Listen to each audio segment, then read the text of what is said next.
بنی آدم کے بیٹوں، جب تم نماز کے لیے جاؤ تو سج دھج کے جاؤ، ڈیکوریٹ ہو کے جاؤ، کیونکہ جب تم بادشاہ سے ملنے کو جاتے ہو، منسٹر سے ملنے کو جاتے ہو تو کیسے جاتے ہو؟ یہ تو بادشاہوں کا بادشاہ ہے۔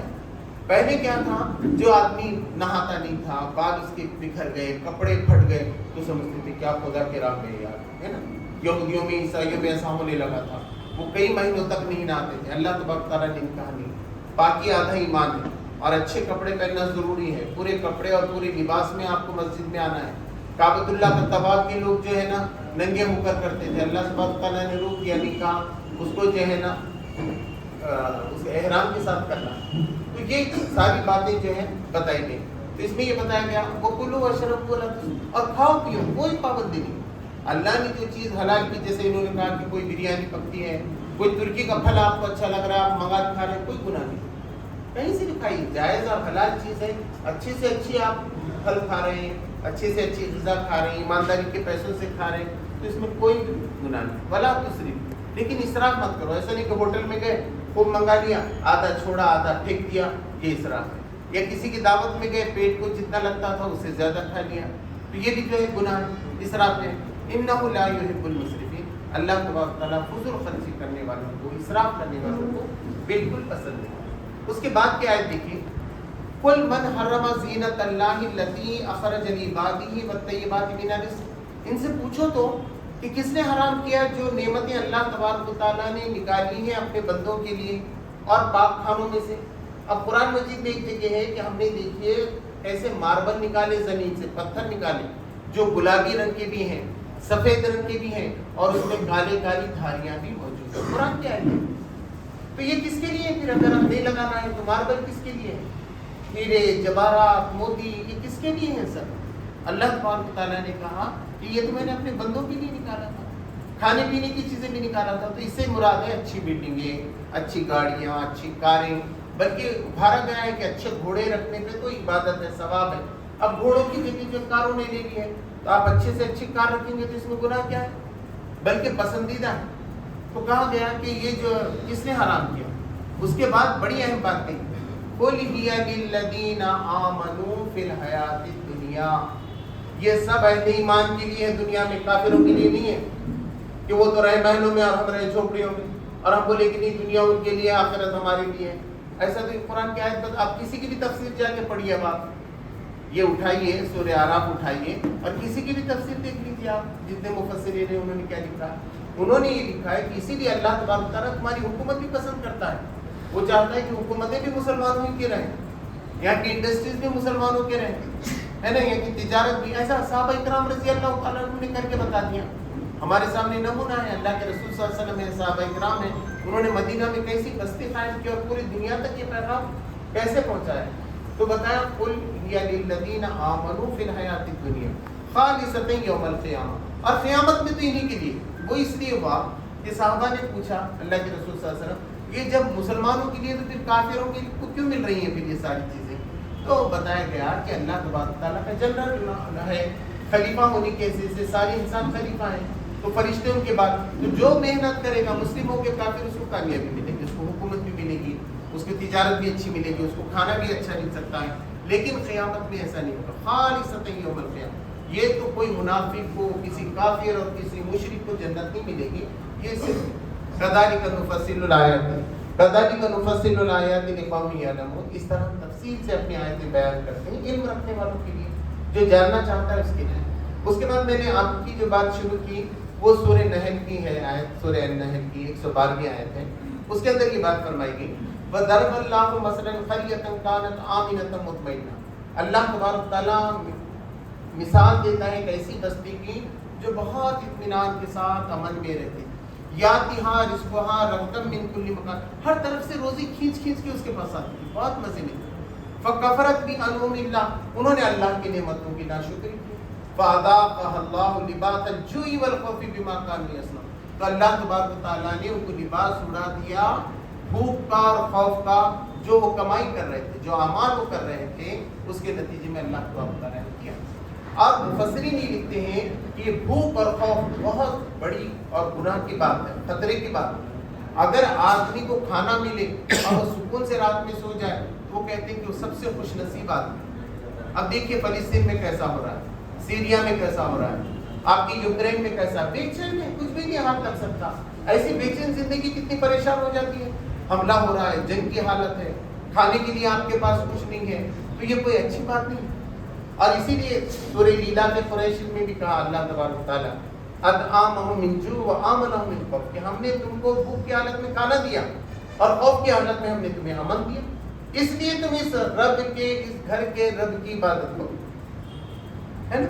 تو یہ بات ہے، تو یہ اس سے بچانے کی بات کہی گئی. تو انہوں جب وہ بستی عبادت کر رہی تھی جب تک اس کو کھانے پینے ملا، اور جب نہیں ہوا تو وہ کیا ہوا تھا ان کے لیے.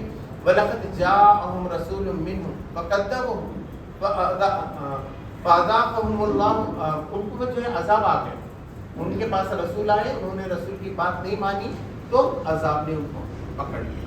پھر وہاں کی کہا گیا فَكُلُوا مِمَّا رَزَقْنَاكُمْ حَلَالًا طَيِّبًا، کہ تم کھاؤ جو حلال اور طیب چیزیں ہم نے جو ہے تمہارے کو پیدا کی. وَاشْكُرُوا إِن كُنتُمْ إِيَّاهُ تَعْبُدُونَ، تو اللہ کا شکر بھی ادا کرو، اس میں الحمدللہ کہو، سبحان اللہ کہو کہ تم نے کھایا اگر تم اس کی عبادت کرنے والے. اس کے بعد فرمایا وَلَا تَقُولُوا لِمَا تَصِفُ أَلْسِنَتُكُمْ هَذَا حَلَالٌ وَهَذَا حَرَامٌ، تم اپنی زبانوں سے نہ کہو یہ حلال اور حرام. لِتَفْتَرُوا عَلَى اللَّهِ الْكَذِبَ، کہ تم اللہ پہ جھوٹ باندھنے لگو. إِنَّ الَّذِينَ يَفْتَرُونَ عَلَى اللَّهِ الْكَذِبَ لَا يُفْلِحُونَ، جو لوگ اللہ پہ جھوٹ باندھتے ہیں وہ کبھی فلاح نہیں پا سکتے. تو زبان سے نہیں کہنا، حرام حلال کی تلاش قرآن و سنت کی روشنی میں ہونا چاہیے. اللہ تبارک و تعالیٰ نے بس چند چیزیں جو انگلیوں پہ گنی جاتی اتنی حرام کی ہے، باقی سب حلال. لوگ آ کر پوچھتے ہیں وہ حرام ہے کیا حلال؟ پہلے تو حلال ہی ہے، اللہ یہ کہ اس کو بتایا گیا کیا کیا حرام ہے. تو اللہ تبارک و تعالیٰ نے کہہ دیا کہ تم پہ مردار حرام ہے نا، تم پہ بہتا ہوا خون حرام ہے، سور کا گوشت حرام ہے، اللہ کے سوا کسی اور جان کسی کے نام پر ذبح کیا جانور تم پر جو ہے حرام ہے. دوسری جگہ کہا کہ سود تم پر حرام ہے، کہا کہ ڈنڈی مارنا حرام ہے تمہارے اوپر. وَيْلٌ لِّلْمُطَفِّفِينَ، تباہی ہے ڈنڈی مارنے والوں کے لیے. تو ڈنڈی مارنا کیا ہے؟ گناہ کا کام ہے. اگر آپ صحیح تول کے دیتے ہیں تو ایسی عبادت ہے، اس پہ آپ کا اجر و ثواب ملے گا. ڈنڈی مارنا غلط بات ہے. سود کے بارے میں تو اللہ تبارک تعالیٰ کا انٹرسٹ کے بارے میں ہے، اللہ اس کے رسول کی جنگ ہے وہ لوگوں کے لیے جو سود کا لین دین کرتے ہیں. بہت حرام چیز ہے. ہم یہ سمجھ رہے ہیں کچھ نہیں ہوتا، انٹرسٹ ہے تو لے لینا چاہیے. وہی ہم کو انٹرسٹ فری سوسائٹی قائم کرنی پڑے گی. ایک سہولت ہے اور دلی میں ادارہ ہے وہ یہی بتا رہے ہیں کہ لوگوں کو غیر سودی کیجیے. اب جماعت اسلامی ہندیہ جو کام کرتے ہیں اس کے بھی 17-18 چل رہے ہیں غیر سودی سوسائٹی، اور معلوم ہوا کہ 4 سال میں پچھلے جو ہے ان کا 1300 کروڑ روپے کا ٹرن اوور ہوا. تو یہ غیر سودی سوسائٹی ہم کو قائم کرنا پڑے گا. حکومت اس کی اجازت دے رہی کوآپریٹو کریڈٹ سوسائٹی کے تحت، تو اس سے کیا ہوگا؟ آپ کو زیادہ سے زیادہ فائدے ہوں گے. ایک کام نہیں ہے بلکہ کئی کام کرنا. اب یہ ہے کہ بھئی اچھے مہمان ہم کو ہونا چاہیے کہ نہیں. تو اللہ تبارک و تعالیٰ سورہ سعد میں بھی داؤد علیہ السلام کا ذکر کرتا ہے کہ ہم نے داؤد علیہ السلام کو زرہیں بنانا سکھایا. قرآن کی آیت ہے. اور ہم نے کہا کہ ان کی کڑیوں کے اندر گیپ رکھو. انہوں نے جب یہ بنا لی زرہیں، بس جنگ کے میدان میں جیتتے گئے. یعنی جنگی سامان بھی آپ کے پاس مضبوط ہونا چاہیے، آپ ہار کے نہ آ جائیں. دبدبہ بیٹھ گیا. اور داؤد علیہ السلام ایسی تلاوت کرتے تھے کہ ان کی تلاوت سن کے پورے پکشی جمع ہو جاتے تھے. قرآن نے بتایا.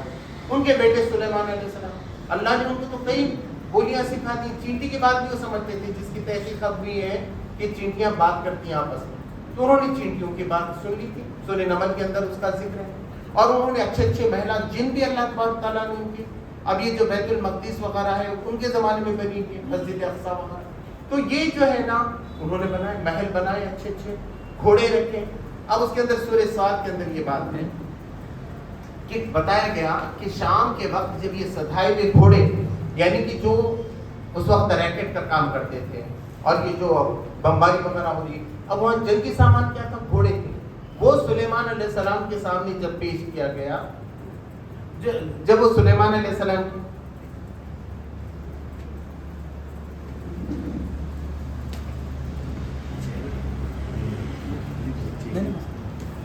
علیہ السلام کے سامنے وہ گھوڑے پیش کیے گئے تو انہوں نے کیا کہا؟ انی احببت حب الخیر ان ذکر ربی، میں یہ سارے گھوڑوں کی محبت، دنیا کی محبت کو اپنے دل میں بسائے ہوا ہوں اللہ کی یاد کے لیے. اگر میرے پاس یہ نہیں رہے گا تو میں کیسے اقامت دین کروں گا، دین کی حفاظت کیسے کروں گا؟ کافروں کو کیسے ڈراؤں گا, کیسے یہاں اللہ کے احکام کو جاری و ساری کروں گا, یہ ہمارے لیے جو ہے ضروری ہے. پھر جیسے ہی وہ تبارک بالحجاب وہ چھپ گئے, آنکھوں سے اوجھل ہو گئے, تو کیا کہا, ردو علیہ, لاؤ میرے پاس. وَتَفِيهَا, اور اس کے بعد وہ مسح کرنے لگے ان کی گردنوں کو اور ان کی پیٹھیوں. اتنا عزیز تھا. 3 آیتیں ہیں, آپ پڑھ لیجیے سورہ صاد کے اندر. پھر انہوں نے جو محلات بنائے, جب انہوں نے ملکہ سبا کو دعوت دی کہ آئیے ذرا, اور تم نہیں آئے تو میں حملہ کرنے کے لیے آ جاؤں گا, اتنا ڈر تھا. دین ایسا پھیلتا ہے, ہم مجبور ہیں, گاڑا لے کے ٹھہرے, سوچ رہے کہ صاحب آپ ہمارا دین قبول کرے گا, تو بڑے بڑے لوگ قبول کریں گے دین, وہ کہیں گے آپ کے جیسا بننا ہے کیا ہم کو. تو مسلمان بھی تو بہت طاقت لے کے اٹھ رہا ہے آگے, بڑی سی بڑی چیزیں اس کو آگے جو ہے بنانا ہے. اس لیے جب ملکہ سبا آئی, انہوں نے بتایا, اس کا تخت تک حاضر کر دیا, اتنے ارجنٹ منگا لیا تخت اس کا. اس نے کہا کہ یہ تو ایسی ہے, میرے جیسی ہے بالکل, اور وہ مسلمان ہو گئی. اور جیسی ان کے محل میں گئی, انہوں نے کہا کہ ذرا میرا محل تو دیکھو, تو شیشے کا کام تھا. ساقیہا, اس نے اپنے پائنچے اٹھا لیے, پنڈلیاں کھول دی اس میں, اور انہوں نے کہا مسکرا کے کہ کانچ کا ہے, آپ اس کو پانی سمجھ لیں گے. اس نے سمجھی گہرا پانی, حوض ہے, حوض میں سے لے کے جا رہے مجھے, حالانکہ وہ پورا بنا ہوا تھا کانچ کا. قرآن میں یہ ہے کہ وہاں تصویریں لگائی گئی تھی اور شاندار سجایا ہوا تھا, ڈیکوریٹ تھا پورا محل. تو قرآن کیوں ذکر کرتا, اگر ایسے محلوں میں اگر ہم کو رہنا نہیں تھا تو قرآن کیوں ذکر کر رہا ہے. تو وہ کہہ رہا ہے کہ نہیں, مسلمانوں کی شان و شوکت ایسی تھی, یہاں بھی جب مسلمانوں کا راج تھا, جب دبدبا تھا. اب آپ سب چھوڑ کے بیٹھیں گے, نہیں یہ نہیں کرنا ہے, وہ نہیں کرنا, تو حکومت کس کی ہے. آج سوال یہی ہے, آج سوال یہ ہے کہ مسلمان وہ کہہ رہے ہیں کہ مسلمانوں نے آزادی کی جنگ چھیڑی, قربانی دی, ہم مانتے ہیں. آزادی کے بعد مسلمانوں نے ملک کا کیا کیا, اس ملک کی تعمیر میں ہمارا کیا کام ہے. ہم مسجد بنائے تو کیا فائدہ ہے پورے ملک کا, ہم مدرسے بنا دیے, چلو پورے ملک کا کیا فائدہ ہے, آپ بتائیں. ملک کی تعمیر میں ہمارا ہونا چاہیے. جب آپ یہاں کی جی ڈی پی بڑھائیں گے وہ آپ کو سلام دیں. آپ یہ ملک کی جی ڈی پی مسلمانوں کے ہاتھ میں دے دیں, باہر ملکوں سے لائیے, آپ کرنسی لائیے, مسلم ملکوں کو جائیے, وہ پکڑتے نہیں. ہم تو وہ تو کہہ رہے ہیں پورے 57 ملکوں میں جائیے, لائیے, وہاں کی کرنسی بھارت کو دلائیے, پھر آپ نمبر 1. جیسا ابوالکلام ہے, انہوں نے نیوکلیئر پاور دیا تو ابھی بھی سلام کرتے ہیں, ان کی مزار پہ جاتے ہیں, پرائم منسٹر بھی جاتے ہیں, آپ کے پاس بھی آتے, لیکن آپ کچھ نہیں کر رہے, آپ الٹا بھکاری بن گئے. دوسرا یہ ہے کہ کروڑ پتیوں کی لسٹ اگر آپ نکالیں گے, آپ جا کر دیکھیں گے تو معلوم ہے دنیا میں 55% کروڑ پتی عیسائی ہیں, 5% مسلمان ہیں, ہندو تو 3% ہی ہیں اور 3.3% ہے. لیکن یہ بتائیے کروڑ پتی کیوں نہیں ہے, تو کیا ہمارے پاس بھی پیسے ہیں, ایسا نہیں کہ کم کروڑ پتی ہیں مسلمان, لیکن ٹیکس نہیں بھرتے. جب آپ ٹیکس نہیں بھریں گے تو وہاں کیسے معلوم ہوگا کہ آپ کروڑ پتی ہیں. آپ کے گھر میں آپ کے پاس کروڑوں روپے ہے, وہاں بھکاری ہے, اس لیے بولے کہ بھکاری خوفاٹ آتا, نفرت پیدا ہوتی. تو آپ ٹیکس بھریے نا, اس کا حق اس کو دیجیے. اسلام کیا کہتا ہے, ٹیکس نہیں دینے کے لیے کہتا ہے.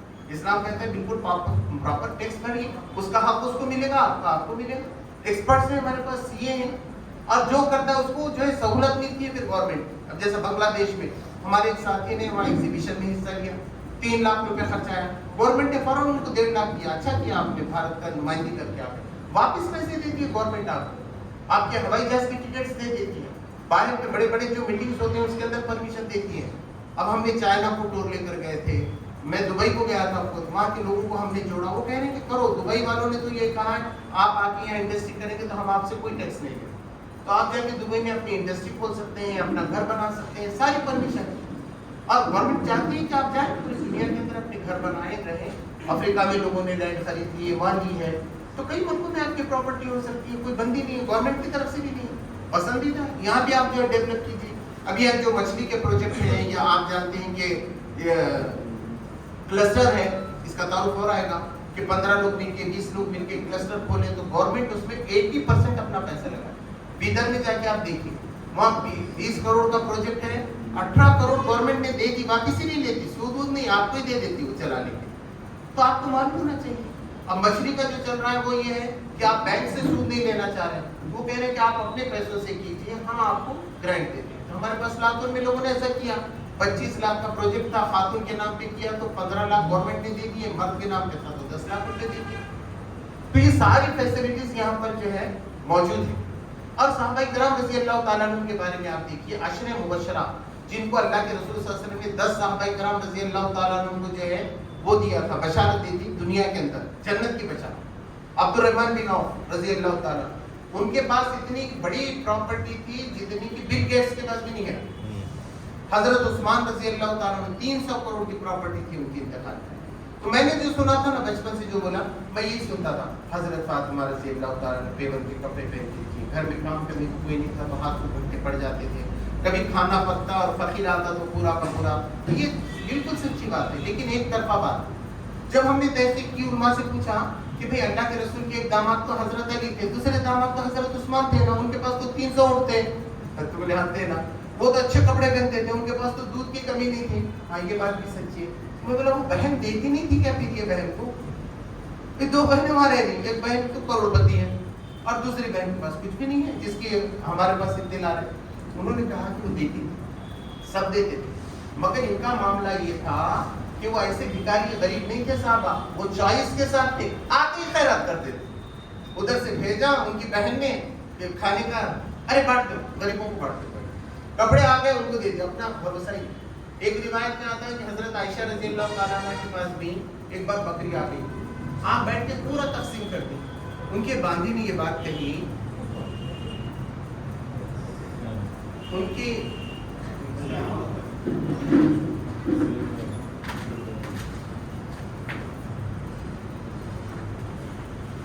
کی باندھی نے یہ بات کہی کہ امی جان اگر آپ اپنے لیے کچھ بچاتی ہیں, روزہ ہے آپ, تو انہوں نے کہا ذرا پہلے یاد دلا دیتی تھوڑا سا. وہ اس میں تھے, پورا بانٹ دیتے تھے. کہ بعد میں اتنی بڑی بڑی حکومتیں تھیں تو وہ تحفے نہیں بھیجتے تھے, بدری صحابہ کو تحفے بھیجتے تھے, یہ امہات المومنین کو بھیجتے, مگر وہ ایک دن بھی نہیں رکھتے تھے. انہوں نے کہا ہم نے حضور صلی اللہ علیہ وسلم کو ایسا دیکھا, وہ خیرات. اور جس کو جمع کیے اس کو بھی حضور صلی اللہ علیہ وسلم نے نہیں کہا کہ تم کیوں پیسہ جمع کر رہے اتنا, تم کیوں کروڑ پتی بن رہے, ایسا کبھی کہا کسی صحابی کو نہیں. انہوں نے کہا ہر ایک آدمی کا اپنا ہے, اگر کوئی زاہد بننا چاہتا ہے تو اسلام میں اس کا بھی ہے, اور کوئی کروڑ پتی بننا چاہتا ہے اس کے موقع بھی جو ہے اس کو فراہم. دوسری بات یہ ہے کہ ہمارے پاس اسی کا نتیجہ یہ ہوا کہ بھئی ایک آدمی نے ایک دکان کھولا ہے, ہم نے دیکھا, اس نے کہا بھائی اللہ کا بہت شکر ہے میری دکان چل رہی, 20 سال سے چلا رہا ہوں یہ دکان, صبح سے لے کے شام تک بیٹھا ہوا ہے. اب کیا, ارے دوسری کیوں نہیں کھولی, کیا کرنے کا آدمی کو, بس اتنا ہو گیا نا, اپنا گھر کا خرچہ چل رہا ہے, بچے پڑھ گئے, بہت ہو گیا. ہم نے کہا یہ غلط ہے, آپ 3 کھولیے. دیکھیے امریکہ سے آ کے KFC والا یہاں کھول رہا ہے, آپ کو تو یہاں سے جا کے امریکہ تک کھولنا چاہیے. آپ تھوڑی سی کوشش کیجیے, ان کو تھوڑی سی ٹریننگ دی. الحمدللہ میرے سامنے ایسی مثالیں میں بتاتا ہوں, آج ان کی 3 دکانیں ایک شہر میں, اب زبردست انکم ہو رہا ہے. اب وہ بولے ذرا بازو میں جا کے بھی کھولتا ہوں, بازو کے گاؤں میں بھی کھولتا ہوں, اب زیادہ پہلے سے زیادہ وقت ہے. اس کے اندر ایک بات اور میں آپ کو بتاتا ہوں, بزنس میں اور نوکری میں کیا فرق ہے. نوکری میں تو آپ کو معلوم ہے کہ جانا پڑتا ہے, لیکن کچھ لوگ بزنس نوکری کے جیسا کرتے ہیں, یعنی صبح سے شام تک وہ دکان میں خود ہی رہتے ہیں, تو اس کو کہتے ہیں سیلف امپلائمنٹ, وہ خود کے نوکر ہیں. بزنس اس کو کہتے ہیں آپ کو وہاں جانا ہی نہ پڑے اور آپ کا بزنس چلتا رہے, اس کو بولتے ہیں بزنس. اب میں پورا 26 دن نکالتا ہوں. ہمارے افضل بیگ صاحب انہوں بھی پہلے ایسے تھے, لیکن انہوں نے ٹریننگ لیا, 26 دن. اب یہ ہمارے اسلم صاحب ہیں, بڑا کاروبار ہے, پورا اس کے اندر لے کر چلتے ہیں آپ کے لیپ ٹاپ میں. یہاں سے سب آرڈر ہو گیا, صبح میں 1 آدھا گھنٹہ بات کر لیے, ختم. یہاں سے لے کے انٹرنیشنل لیول تک آپ کا مارکیٹ بڑھ رہا ہے. ہر سال انکم ہمارا بڑھنا چاہیے. اب کہ ہم نے 5 لاکھ کمایا تھا, اگلے وقت 7 لاکھ کا ہمارا ٹارگیٹ ہو رہا ہے. اور یہ سب ہم بتا رہے ہیں, ٹریننگ دے رہے ہیں, پھر نیٹ ورکنگ کر رہے ہیں. جیسے یہ کہا رفا چیمبر آف کامرس کے 17 اسٹیٹ کے اندر ہے, تو ہم بتا رہے ہیں آپ کے پاس کیا ملتا ہے, وہ اسٹیٹ میں کیا ملتا ہے. کپڑا سب سے زیادہ سستا ملتا ہے کلکتہ میں, اتنا سستا کہ پوچھو مت. گجرات میں ملتا ہے, وہ سب پہچان کے لوگ ہیں, آپ دورہ کیجیے. پھر دوسری بات یہ ہے کہ آپ یہ سب کام کریں گے کہ آپ بزنس کرنا, تو کون سا بزنس آدمی کرنا چاہیے. تو آپ دیکھیں گے کہ مفسرین نے یہ بات لکھی کہ اللہ تبارک و تعالیٰ نے دنیا چلانا ہے تو ہر قسم کے لوگ پیدا کیے. کسی کو میڈیکل فیلڈ پسند ہے, کسی کو الیکٹرک پسند ہے, کسی کو جو ہے میکینیکل ہے, کوئی کسی کو پکشی پسند ہے, کسی کو پرانی پسند ہے, تو ہم کسی کو مچھلی پسند ہے. ایک صاحب کو مچھلی پسند تھی, آج انہوں نے مچھلیوں کا کاروبار شروع کیا, 100 ایکڑ میں آسام میں کر رہے ہیں. وہ بولے بمبئی میں صرف میں معمولی آدمی تھا, لیکن کوشش کی, آج 100 ایکڑ زمین بن گئی ہے اور وہاں پورا مریل کا کاروبار کر رہے ہیں. وہاں مچھلی بہت لگتی ہے. تو جس کو جو پسند ہے, آپ کیا چاہتے ہیں, ضروری نہیں کہ میں جو چاہتا ہوں میرا بیٹا وہی کرے.